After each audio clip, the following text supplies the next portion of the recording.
Okay. So this afternoon I set up the YouTube channel, or the YouTube playlist really, for all of our class videos. So everything we've done so far, I'd recorded here on the laptop and I uploaded that to the YouTube. The YouTube? I'm not that old. But today I'm actually streaming live to YouTube. So hopefully this will work, and then that will be fewer steps that I have to take after class in order to get the video ready for you to watch. So that means that you should be able to go home, and if you want to review what we've done, see a couple of key points, and solidify your learning, then you can do that as soon as you need to. I thought I'd start out today with kind of a more involved example of acceleration, the stuff we've been working on before we get to free fall. And in this particular question, we have two objects, and we're basically trying to compare their motions. So we have a fast car that sees a slower truck, so the immediate reaction, if you can't divert, should be to slow down. So we're given a particular acceleration, which is negative, because in order to decrease the positive velocity, you have to have a negative acceleration. And the question is, do these two vehicles come into contact with each other? And if so, where? So any good physics analysis should start with a picture, some kind of a drawing. So my drawing is going to have a location line, or an x-axis, and I'm going to have this vehicle here with v car initial equals 30 meters per second, and a car equals minus 2 meters per second squared. And then we have this van here with v van equals 5 meters per second. And something special here, x van initial is equal to 155 meters, because the van has a head start on the car. So that pretty much summarizes the initial setup of the situation. And hopefully you can imagine these two vehicles going forward. The car is going faster but slowing down, and maybe the car slows down enough that they don't come into contact, or maybe the car doesn't have enough time or distance to slow down and they do come into contact. So the idea of two objects being in the same place means that they are going to have the same x value.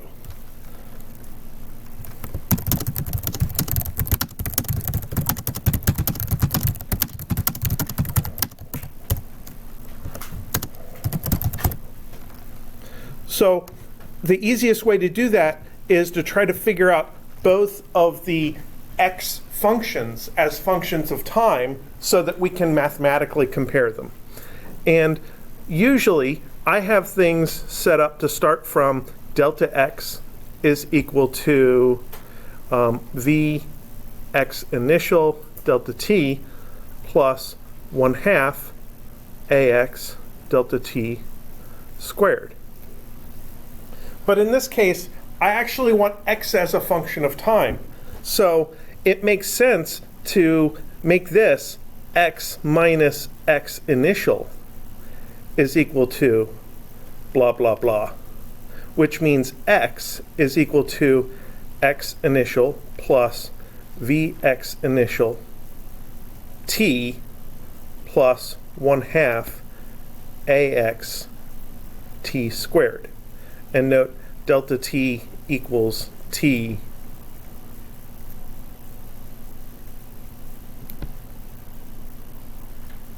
for a single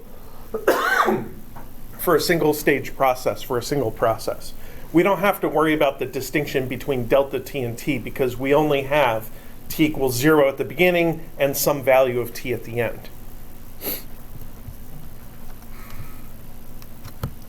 So then we'll have one of these for the car and one of these for the van, and we're just checking to see if it's possible for them to come out equal. So for the car, we're going to have 0 plus 30t minus t squared. And we're checking to see if that's equal to the van's value of 155 plus 5t. So the car gets an initial x value of 0. I can or maybe not write the 0 at the beginning. The car has an initial velocity of 30. The car has an acceleration of minus 2. So minus 1/2 times 2 times t squared is just minus t squared. And the van has that initial head start of 155. And as time goes on, it's going to proceed at 5 meters per second. And the van has no acceleration because it's just going at a given speed. So if these two vehicles come into contact, that basically means that we can solve this equation for a time. And to do that, we kind of want to set it up as a quadratic, which will look like 0 equals t squared minus 25t plus 155.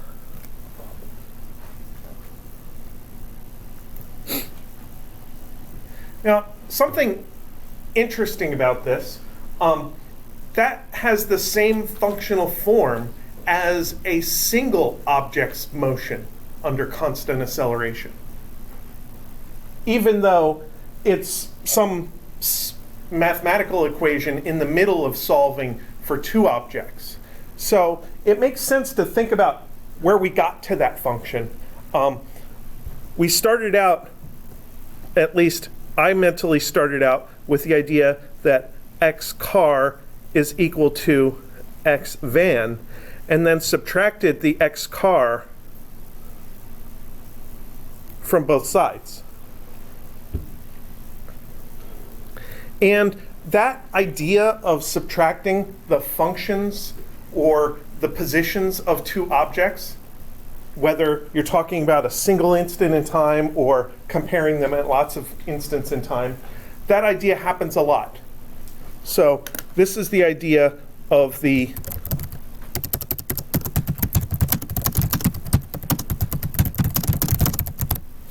this is the position of the van relative to the car.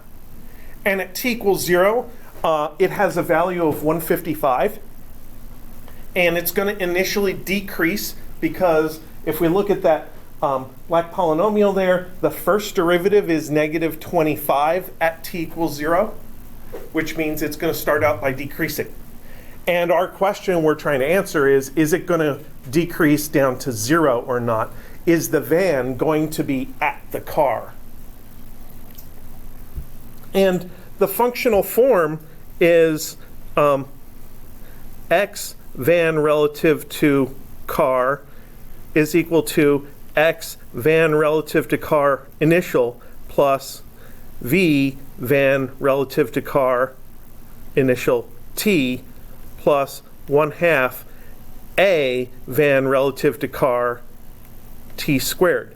It's got the exact same form as a single object's motion under constant acceleration. And this would be called the initial relative position, the initial relative velocity, and the relative acceleration. And the only thing you need to make clear of when you're dealing with relative values, relative velocity, relative position, relative acceleration, is that you know which order you subtracted in the first place. So here, I always subtracted van minus car. So we're talking about the value of the van relative to what the car is doing.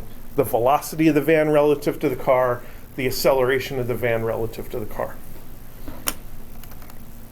So every once in a while, an analysis will get a lot easier if you just start out by dealing with relative quantities rather than absolute quantities. You don't really know right away whether that's going to be the technique that's going to make it easiest. Sometimes you just have to try things out and you get a feel for which way you want to do your analysis. So anyway, we're at the point where we have this polynomial and we have to solve it. How do we solve that quadratic?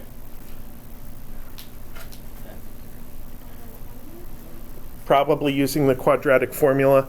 So we end up with t is equal to 25 plus or minus the square root of 25 squared minus 4 times 155 all over 2.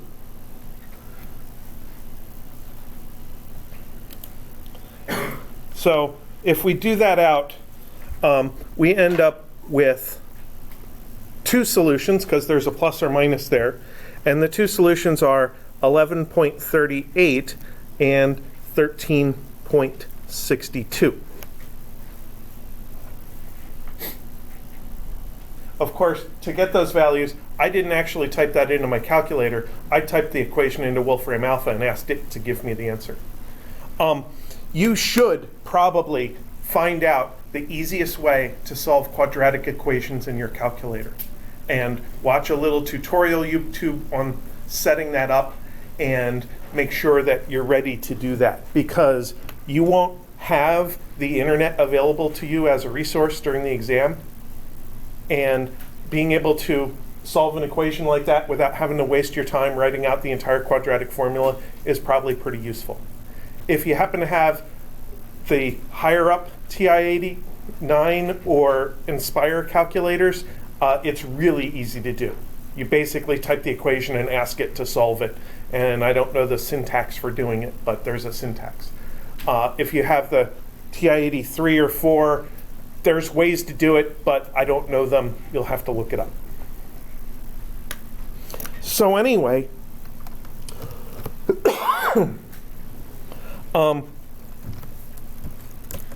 t equals 11.38 seconds is the first time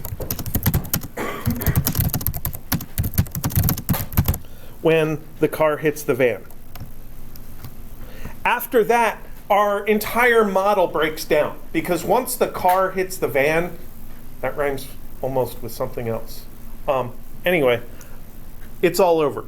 There's not going to be the same velocities and acceleration patterns as there were before.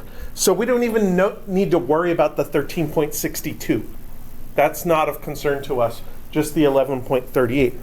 So then we say x car is equal to, what was it?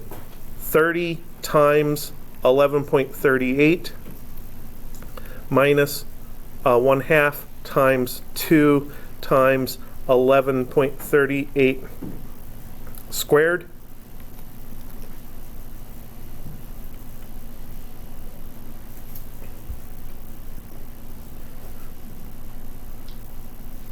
So I think that comes out to 211.9 meters. So that's how far the car goes before it actually ends up hitting the van. And if we calculated x van at that time, we should get the exact same answer.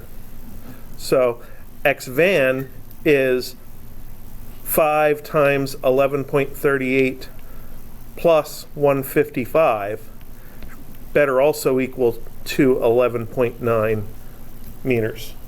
Otherwise, I made a mistake in the notes I'm looking at.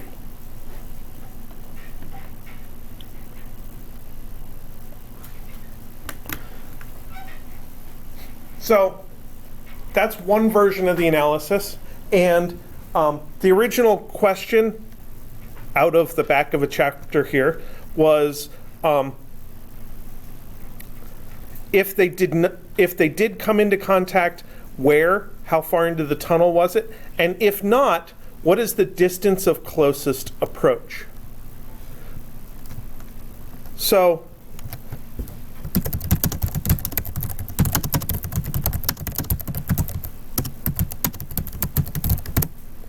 What about finding a distance of closest approach? So if the van instead had a 1,000-meter head start, could we do that? So we're talking about x van minus x car is equal to 1,000 meters minus 25t minus, I think it's plus 1/2 times 2 times t squared. So the only thing I have here is a bigger head start.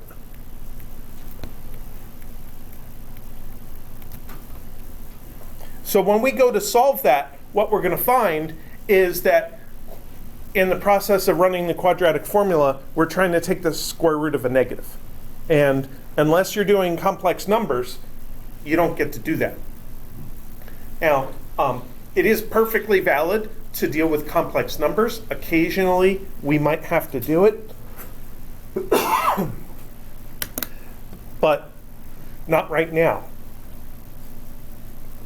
And not when we're solving for time. Time is a real number. Time has a timeline. It is some number on a clock somewhere, and it better not involve the square root of a negative number. So then this function starts out at 1,000, goes downwards and comes back up. How do we find the minimum distance between these two things? How do we minimize a function? We take its derivative, set it equal to 0. So as it turns out, that would be v van minus v car. And we could find a velocity function for the van and a velocity function for the car and subtract them. Or we can just take the derivative of that thing, which is probably what we should do. That's minus 25 plus the derivative of t squared is 2t. And we're setting that equal to 0 to find the particular time we care about. So that time is t equals 12.5 seconds. It does lie halfway in between the two solutions from the previous version, because when you take a parabola and shift it up and down, which is what changing the plus 155 to plus 1,000 does, it just takes this parabola and shifts it up and down, doesn't change the horizontal coordinate of the bottom of the parabola. So now we can plug that in and get x van minus x car minimum is equal to 1,000 minus 25 times 12.5 plus 12.5 squared. And I don't think I happen to have that handy.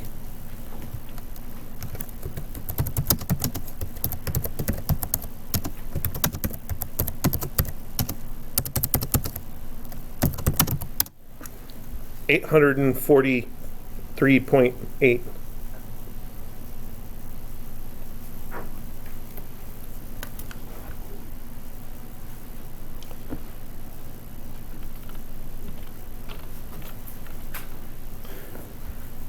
So that was a little tour through a constant acceleration example that doesn't have just one object, has two objects instead. Does anybody have any questions or comments about that example? Go. On the one where you gave it, where you pointed to a bigger head start, where did you get 1/2 times 2? Where is that? That's 1/2 times acceleration times t squared. That's this thing right here. It's this t squared right here. So 1/2 times 2 is 1, and they kind of vanished here. It was negative on this side of the equation because the car's acceleration was genuinely negative. If you're talking about the acceleration of the car, it's -2. But if you're talking about the acceleration of the van, it's 0. If you're talking about the acceleration of the van relative to the car, you subtract them, 0 minus 2 is plus 2. Or 0 minus a negative 2 is plus 2. So the acceleration is 2, and the term in the equation is 1/2 times the acceleration, times t squared.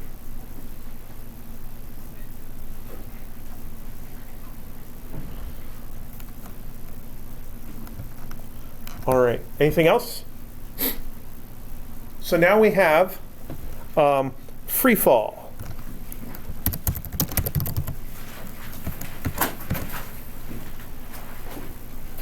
So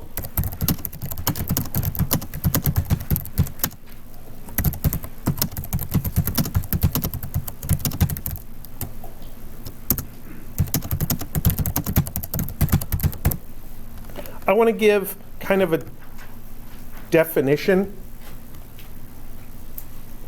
for what free fall is. I'm pretty sure I don't have coronavirus. I haven't been near anybody that's been to Wuhan, so I should be okay.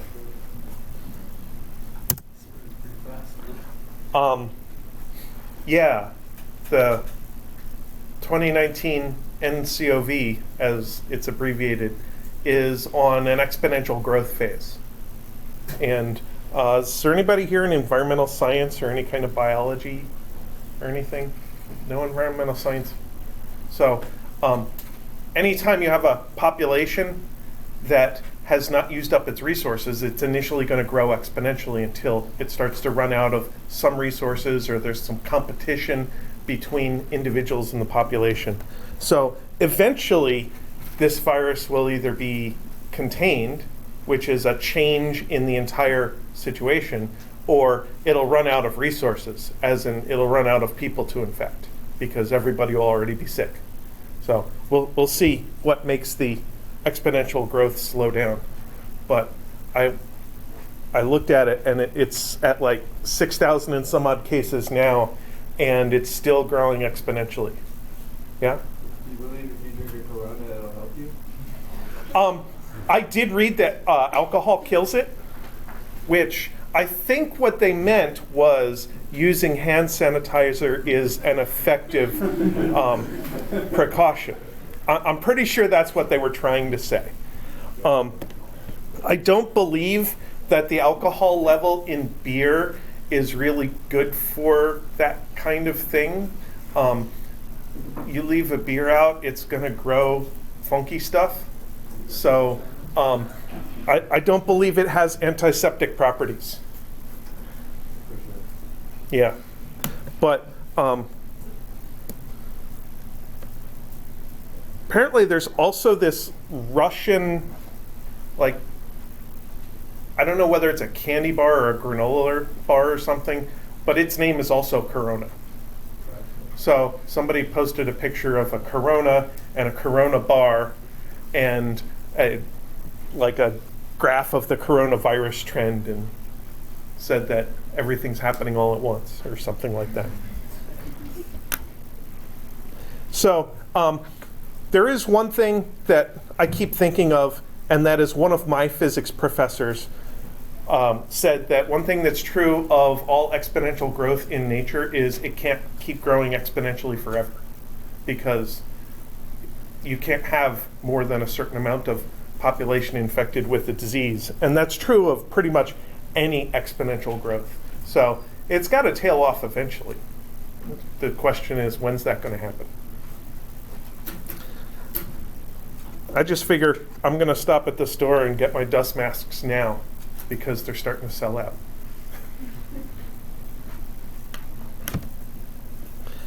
We should all go and watch Mad Max to see how we're supposed to behave after society breaks down.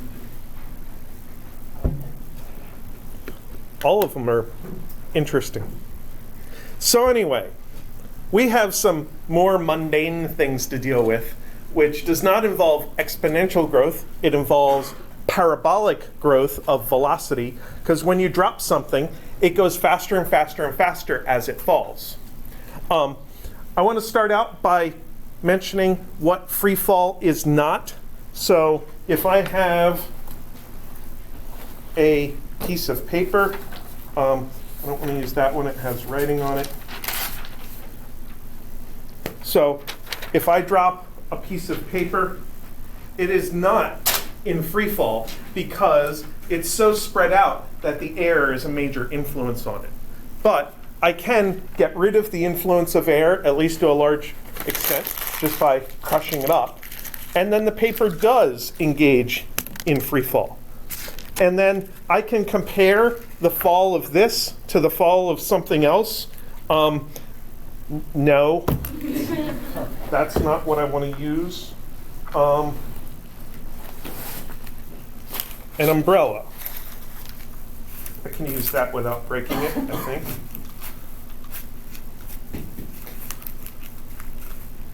So if I drop the umbrella and the paper at the same time, they hit the ground at the same time. Even though they do not have the same amount of heaviness. They do not have the same amount of mass in them.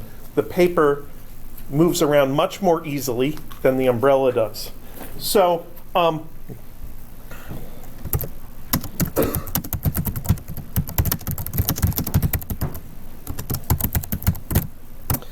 if we're going to call something free fall, air resistance should be negligible. And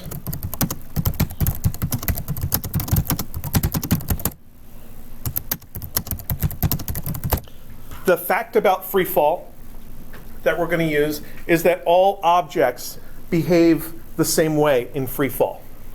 So that piece of paper and the umbrella, or back in the, I think, 1960s, I don't know exactly when this particular mission happened, but when Galileo first developed the idea that all objects should accelerate the same way due to gravity, he proposed that a hammer and a feather should fall at the same rate.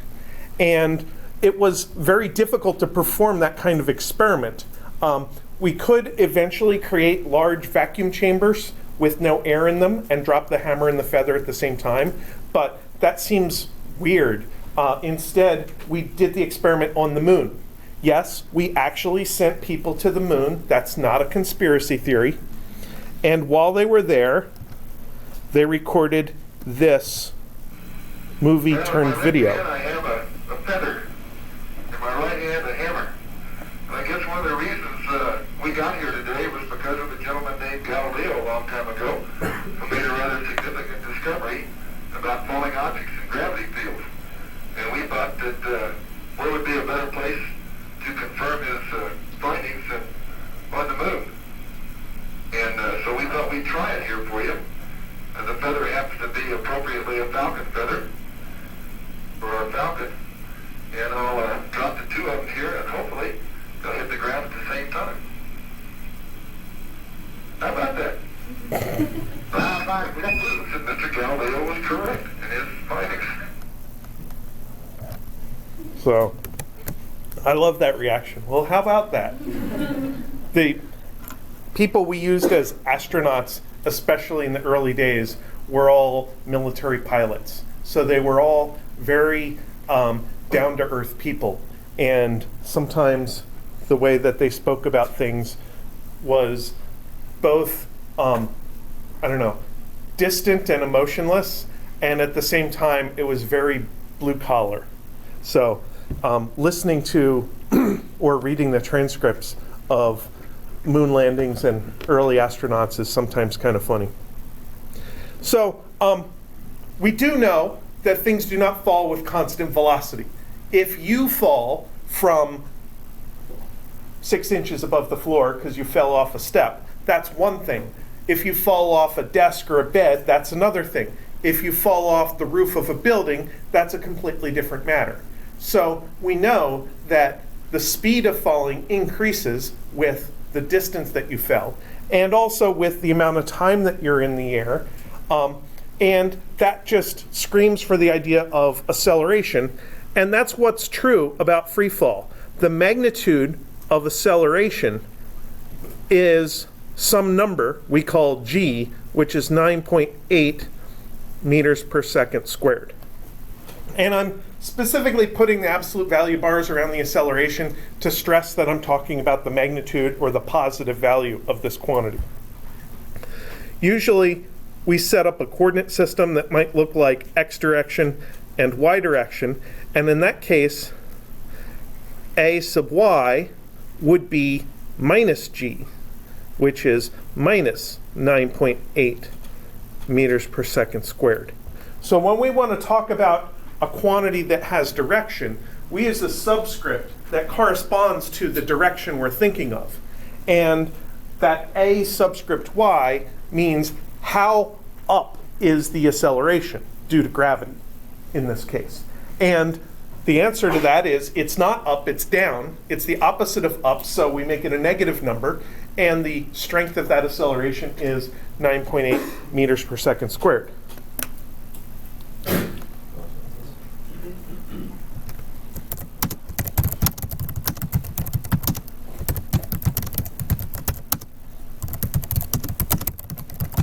Now, a couple of things about our ideas of initial and final conditions.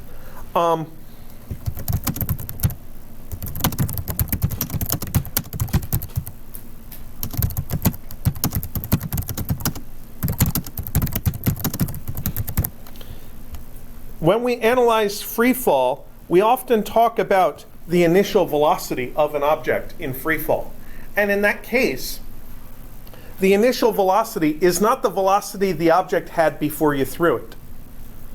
The initial velocity in free fall is the velocity it had after you threw it. So when I toss my pen up in the air, I'm giving it some upward velocity. And if I was going to analyze that motion, it would have maybe a plus 4 meters per second of initial velocity. So that act of throwing it is not part of the free fall. After all, while I'm throwing it, there's another influence. There's my hand influencing the object. So that's not part of the free fall. And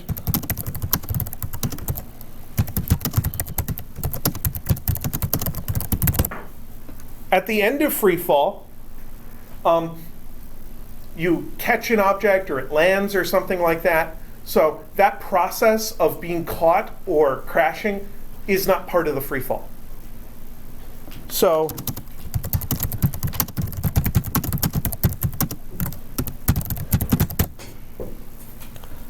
the final velocity from the perspective of free fall is often negative. After all, what goes up must come down. If you put something in free fall long enough, eventually it's going to be heading downwards. It won't go up forever. So keep that in mind, that when we use the ideas of initial and final values, they're always relative to some perspective. And you have to understand the perspective of what we're concentrating on when you build the equations in order to be able to put the correct initial velocity into those equations. Did you guys have a homework question about some insect called a frog hopper? Yeah, so that involved a two-stage motion where this bug jumps up in the air, and the first stage is the act of jumping, which has a large positive acceleration. That is not free fall. And then the second stage involves the bug flying up into the air, and they want to know, I think, how high it gets. And for the second stage, for the free fall, the initial velocity is positive. And the end of your analysis is the top of the motion. The y value gets to a maximum. How do we maximize the y value? Take its derivative. That's y velocity. Set it equal to 0. When the y velocity gets to 0, that's how you know you've gotten to the top of the motion.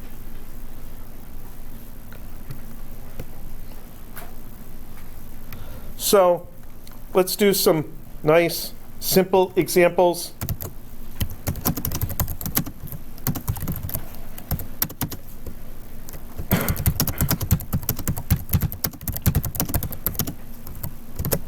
The easiest case to deal with is one in which, first of all, you have something 0 to begin with. When you drop something, its initial velocity is inherited from you. So when I drop this pen, the initial velocity is the velocity of my hand, which is 0. And if we're given the amount of time, then it's pretty easy to deal with this. I would say that maybe we start up here, we end up down there, and this distance here is minus delta y.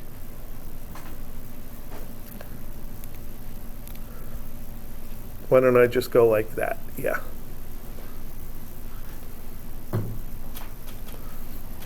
So this ball is going to drop from the top of the diagram down to the bottom of the diagram. And our delta y should equal v initial y delta t plus 1/2 a sub y delta t squared. When we make this generic equation specific to our situation, what I like to do is I like to imagine setting up a coordinate system here. And I want to call the bottom of my diagram y is equal to 0, and the top of my diagram y is equal to something. Let's call it h, since I don't know the number yet. So my delta y is actually minus h. And then over here, this is 1/2 minus g times t squared. Note delta t is equal to t in a one-stage process as before. So this gives us a nice simple relationship. H is equal to 1/2 g t squared. And this relationship is kind of the basis for the lab that you're going to do next week. So you're going to drop objects from various heights, at least I think that's what you're doing next week, and test this relationship, see if the data you gather matches with this model, this mathematical model. Note that the minuses that were part of the negative delta y and the negative acceleration canceled each other out as part of my simplification. So that's why I can end up with an equation that looks nice and easy. Notice also that that equation depends on the initial velocity being 0. So when you make a restriction, like declaring that the initial velocity is 0, all the work after that point inherits that particular restriction. So then we can actually calculate it here. This is 1/2 times 9.8 times 0.5 quantity squared, and that turns into 1.225 meters. So that tells me that if I want something to be in the air for a half a second, I have to drop it from 1 meter and 22.5 centimeters, which is probably about, I don't know, a little bit above this desk. Now, the state of an object includes both its position, so that's an important part of the state of the object. We could say also that delta y is equal to negative 1.225 meters. So now we know where it is, but the state of an object also includes its velocity. So there's our other relationship, delta vy is ay delta t. And this delta vy, you can kind of think of it as the current velocity minus the initial velocity. That 0 subscript is often used as an alternative for the I for initial, and it implies that the initial moment is t equals 0. So that means that our a sub y here is multiplied by t. So here, delta t is t minus 0, which is just plain t. So then we can solve for Vy is V naught y plus Ay times t. Or in this case, minus 9.8 times 0.5 equals minus 4.9 meters per second. So if I drop something and it falls from 1.225 meters, it's going to be in the air for a half a second, and it's going to land with 4.9 meters per second of speed, which is around 10 miles an hour. And 10 miles an hour, if you think about walking 10 miles an hour, I guess it's a little bit fast for walking. Maybe it's more of a jog, I think. Let's see. 4.9 meters per second. So that would be a 5K time. So 5K divided by 4.9 is about 1,000 seconds. That would be a 20-minute 5K time, which I guess is pretty fast for a 5K time, right? So hitting the ground at that speed would be like running pretty fast straight into a wall. So that's why falling off a desk would be kind of unpleasant, because it'd be the same thing as running head-on into a wall. Now, there are different directions we can think of this analysis. We can think about different initial conditions.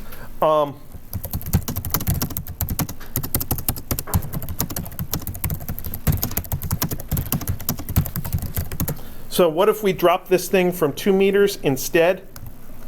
So in that case, it's a little bit more annoying to use the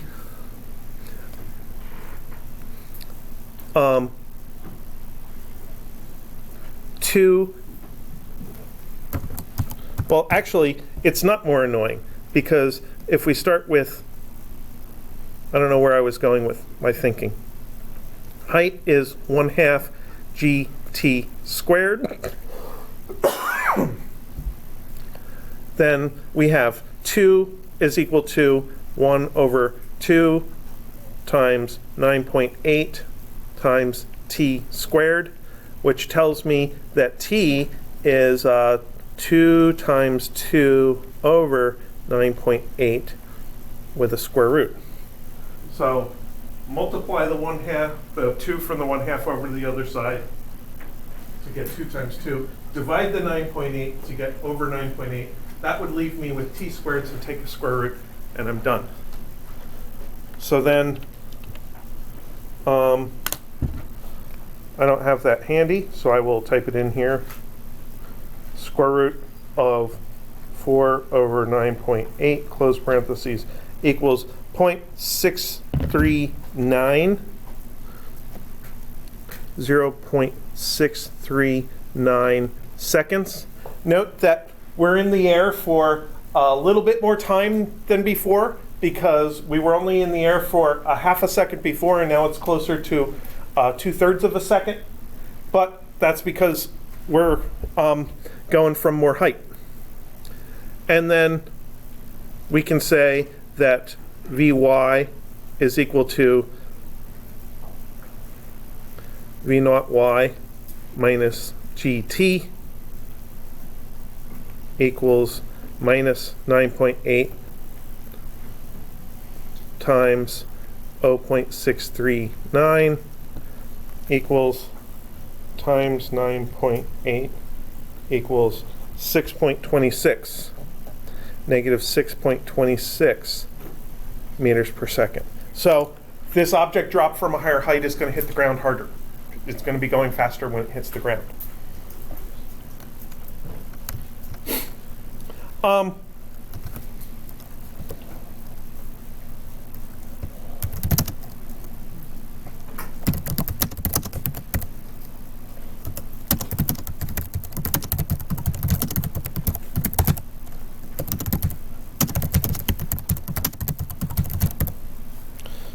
little bit about G. It is roughly uniform, meaning constant in space worldwide, but it's not exactly constant. There are fluctuations in G. One of the factors that goes into the gravitational acceleration is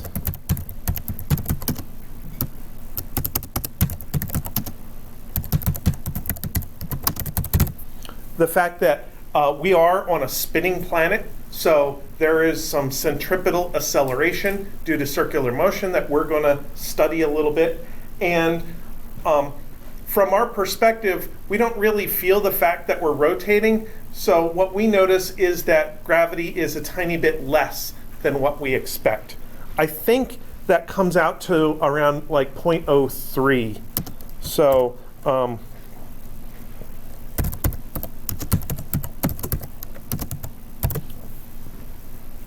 we'll calculate that when we do circular motion.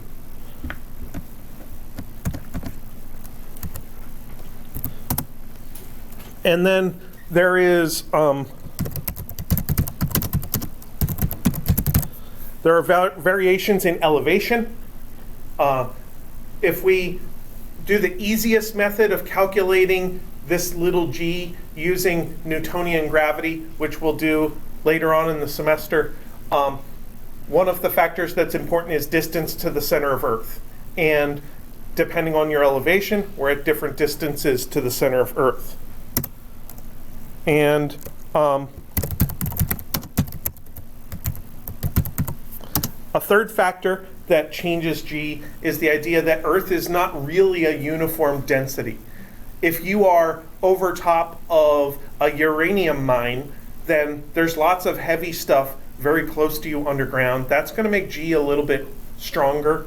If there is a hollow spot underneath you, then maybe G will be a little bit weaker. Depending on how big it is, it might be something measurable. Rock is heavier than ocean. Those all come into play in finding fluctuations in G. So since G varies by a couple of notches in the second decimal place, that's why I don't even bother thinking about G equals 9.81 meters per second squared, which is like the standard value. Because there's hardly anywhere on Earth where it actually has that exact value. So I say 9.8 is close enough. In fact, sometimes I just use 10 as a value of G that's close enough to get an approximate calculation.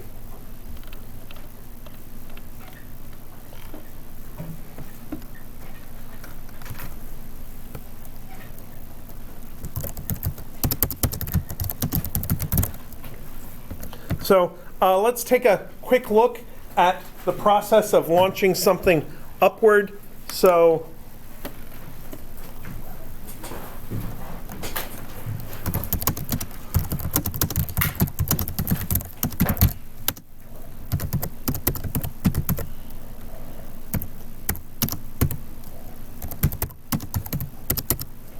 let's see here.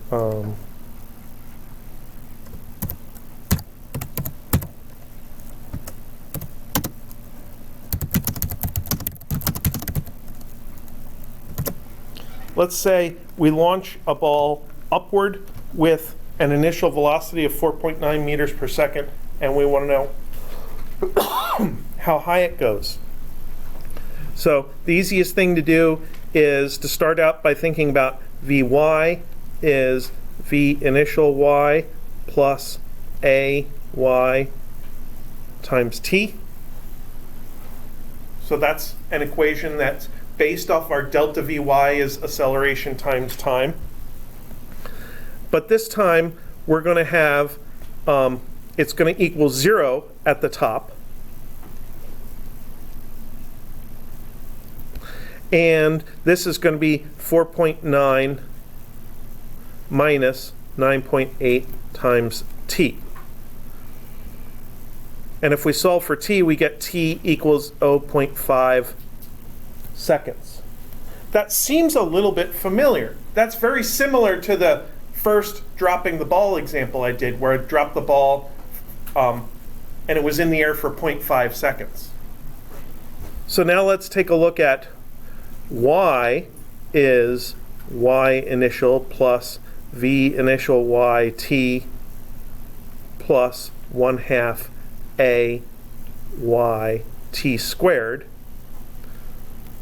So this is, let's start at 0.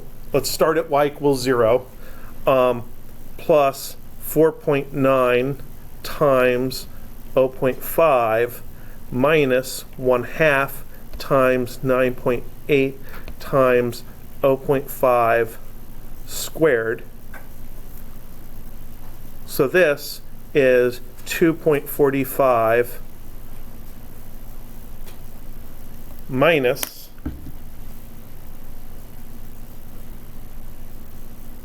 0.5 times 9.8 times 0.5 squared equals 1.225, which is actually equal to 1.225 meters.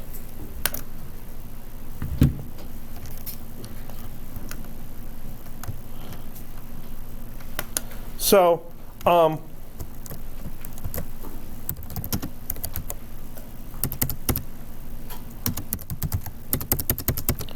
there were two cases, the drop and the launch up, and each one had a delta t of 0.5 seconds. The delta y values for the drop was minus 1.225, and for the launch up it was plus 1.225. The v initial and v final, for the drop, v initial was 0 and v final was minus 4.9. For the launch up, v initial was 4.9 and v final was 0. So you can see that there's a lot of symmetry between the upward path and the downward path. And that happens because parabolas are symmetric. The left half and the right half of a parabola are similar to each other. And in free fall, all objects are basically following the same parabola.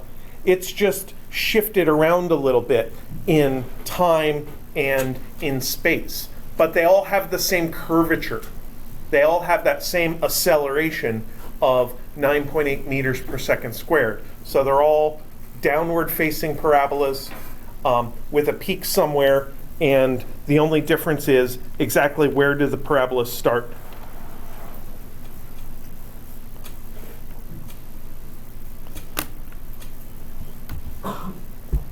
So,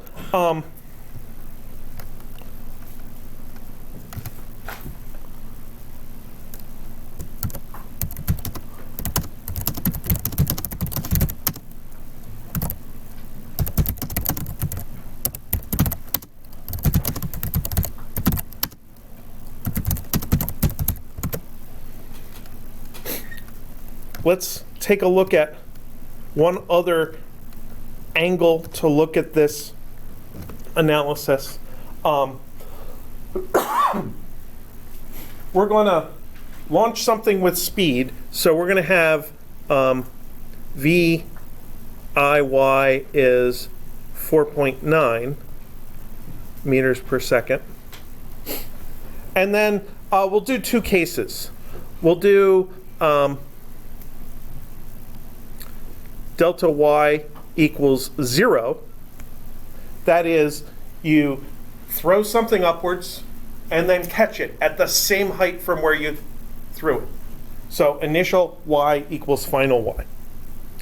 And then we'll do another case where delta y is equal to minus 1.0 meters.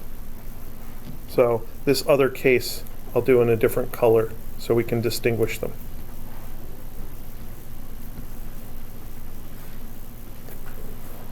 Now, personally, I think the easiest way to analyze situations with a known displacement is to use the v squared equation.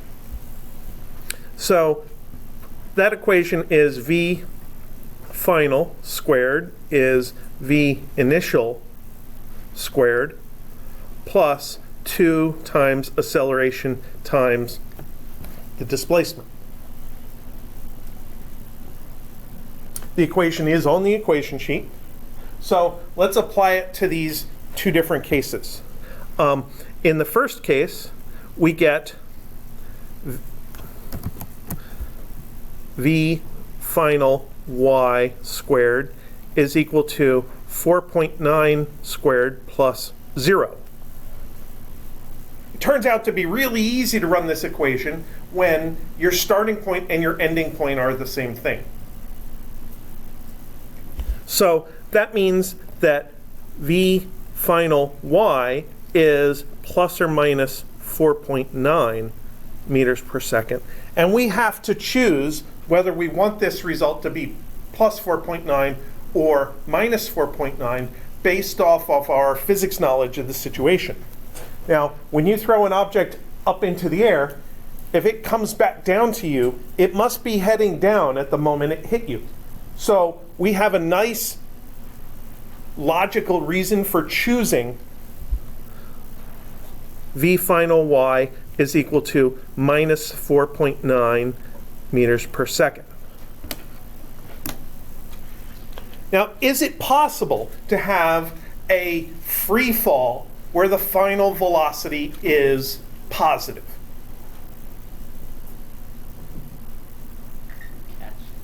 You could catch something on the way up, which I can't do. Or you could imagine launching something to hit a ceiling. Catching it lower than it was, like if you were throw it up on the table and you catch it like here. Well, if it gets lower, it must be heading downwards. So it must be catching something on the way up. So maybe you lean out a window and you throw something up to somebody on the floor above and they catch it on the way up rather than letting it go past them and catch it on the way down. So it is entirely possible to have a free fall case where the velocity is always positive, where your object is basically always falling up.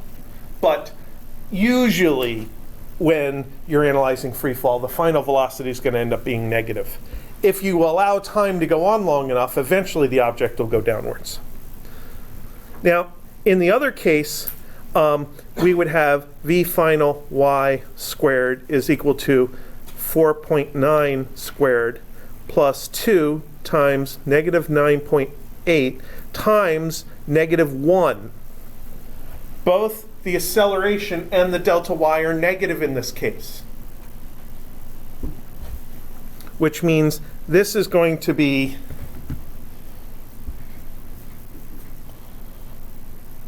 (4.9) squared is 24.01 plus 19.6. If you do too much physics, then you too will be able to take half and double 9.8 in your head without having to think about it. I don't recommend it. I recommend studying other things once in a while. So then you combine those together and this becomes 0.613, 43.61 is the new v final y squared, which means v final y is the negative square root of that. So square root of that is 6.60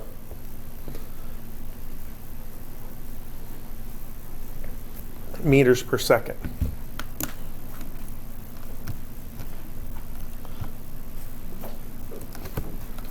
Now, one nice thing about the blue case where delta y is equal to 0 is, sure, we got to go through this process once, but this is something that you might just remember in the future, that if an object gets to the same height it started from, it's going to get there with the same speed that it was launched with.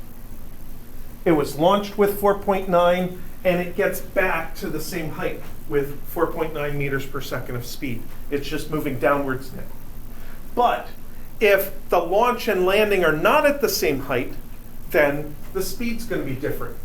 if you land higher than the original height, then this term here that turned out positive is going to be negative. If you launch and get to a positive delta y, then this is going to be a subtraction and it's going to make your speed slower.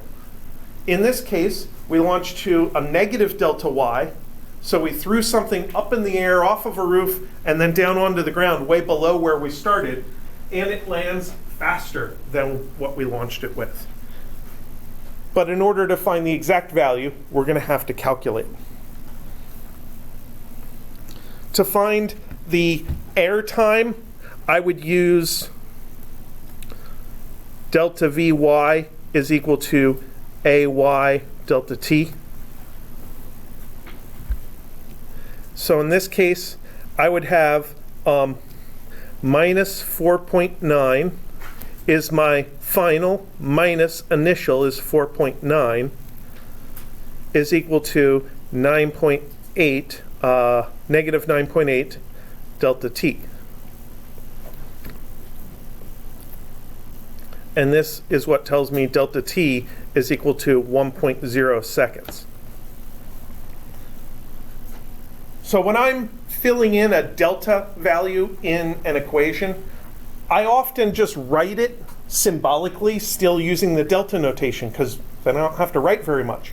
But then when I actually plug numbers into the equation, if I know the numbers, I will plug in the final value minus plug in the initial value. So the left side is negative 9.8. You divide it by the negative 9.8, and you get exactly 1.0 seconds. In this case, it turns out to be negative 6.6 is the final, minus the initial was still 4.9, equals negative 9.8 T. So this is 11.5, so negative 11.5 over negative 9.8 is T. Divide by 9.8 equals 1.17. So throw this object up with 4.9 meters per second of speed. It's going to get back to the original height after exactly 1 second. And then it'll get 1 meter below after an additional 0.17 seconds. So it takes more time to get past the original height and get into negative territory. All right, I think that about covers the free fall examples that I wanted to do today. And we are going to shift gears on Monday. I can take a little bit of time to go over any questions people have about the homework that's due Sunday night. But once we cover that, we have to shift gears and start talking about angles and vectors and coordinates and stuff. So that's the second part of what we're going to do before exam 1. And then we'll have, I believe, 2 weeks to talk about vectors and stuff, and then we're in exam 1 week. And the plan is, in the 5th week of class, we'll review on Monday and have the test on Wednesday. So that's all on Blackboard on that schedule, so you know where we're going.